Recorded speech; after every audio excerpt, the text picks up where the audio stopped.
Guys দেখো এখন আবার একটা মিনি ব্লগ নিয়ে আসলাম। আর এদিকে দেখো মানে 7 পাকটা শেষ হয়ে গেছে, এখন মালা বদল হবে।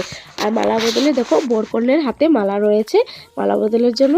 আর এদিকে দেখো মানে ভিডিওটা ক্লিয়ার করতে পারিনি, কারণ হলো সবাই মানে বাইরে তো 7 পাক হয়েছে, তাই মানে কুঞ্জের ভিতরে হয়নি, বাইরে হওয়ার কারণে সবাই মানে একসাথে জমে গেছে। আর ওই জমার কারণে আর কি ভিডিওটা ক্লিয়ারভাবে করতে পারিনি।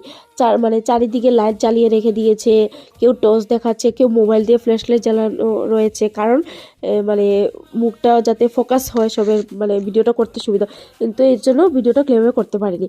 আর এদিকে দেখো বরকে দেখিয়ে দিচ্ছি কিভাবে মালা দিতে হয় মালা বদলের টাইমে। আর ওইদিকে নিয়মে দেখলাম বাম হাত দিয়ে একই হাত দিয়ে মালা বদল হয়েছে, 2 হাত দিয়ে কিন্তু মালা দেয়নি। এই যে দেখো বর বাম হাতে মালাটা নিয়েছে, আর ওই যে এখন বউয়ের গলায় মালাটা দিয়ে দিল।